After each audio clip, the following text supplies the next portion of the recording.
Hey YouTube, Mark Kaufman here, and today I have another Spyderco.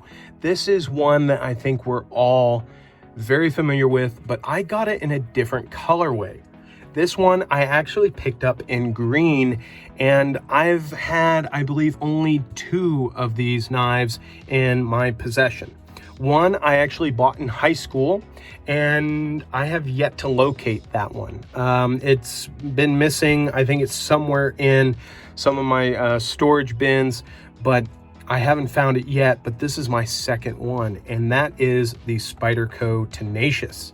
And the Spyderco Tenacious is a knife that I don't think any of us really need an introduction to.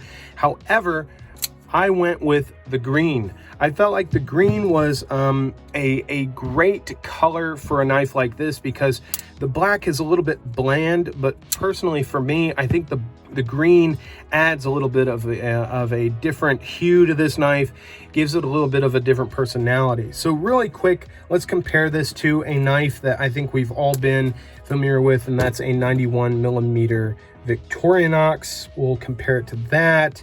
And you know what, while I've got it here, we will compare it to a B&B Blades knife. And I have to say, yeah, it's a good sized knife.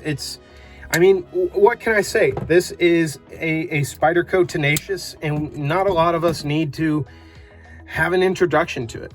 So the reason why I picked this up is I am after all of my knives that I have gotten, after all of the exclusives I have owned, expensive Wii knives, expensive knives that I've had in the past, you know what? Sometimes a cheap knife is all you need, and sometimes a cheap knife can be really good.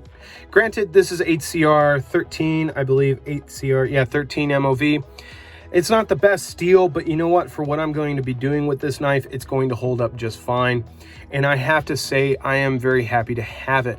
Now, this is a 2021 model, and they have done a few things differently.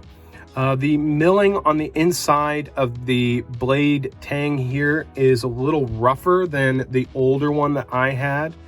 I have to say it's a little rougher. You can actually see the milling lines on it. Let me see if I can get that. You can see the milling lines. They didn't really satin finish that out. On the spider hole, I actually took a ceramic rod and put that chamfer in there, but it was still very sharp. But one thing they have done is they have put Eric Glesser's Maker's Mark on there. So that's a new thing. Also on the pocket clip, they've done a very light etch on that. It's not stamped with the Spyderco Spider. It's just a very light etch. And the older ones had maybe even a stamped one on there.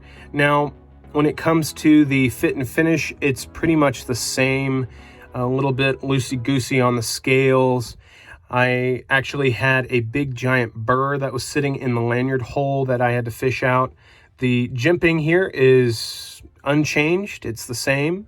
But I will say this, one thing that I noticed is the grind was just a little uneven. I don't know if you can see it, but this side is not as deep as this side. So it's not completely perfect, but for the price, I don't think you're expecting absolute perfection. I just wanted to pick up a Spyderco Tenacious primarily because it's a classic. I think it's a knife that, even though they're approaching, even like a $60 mark, I still feel like it is still a really good knife, and that flat grind is so slicey, and it's a Spyderco that is inexpensive. I personally have been really turned off by Spyderco knives, and I don't really want to pay all that money. I have done my time. I've had my Maximat. I had the Blade HQ Rex 45 with the copper handle. That was the Paramilitary 2. I've had the limited edition Tanto Paramilitary 2. I've had my S110V Para 3. I mean, I've had everything under the sun when it comes to Spyderco, and personally, this fits the bill. This is as Spyderco as I want to go, only one actually is in the consideration for being picked up, and that's the Native 5 in LC200N. So other than that, all the other Spydercos really just don't really interest me, and this is the one that I want to have in my collection. So I hope you guys enjoyed me rambling on about the Tenacious. I don't need to be another guy that's reviewing it. I just wanted to talk about why I picked up another one. So if you guys enjoyed it, let me know in the comments below. And if you haven't already, subscribe to my channel and hit that notification bell. That's going to let you know when I have a video out. So till the next one, I'll talk to you guys later. Bye-bye.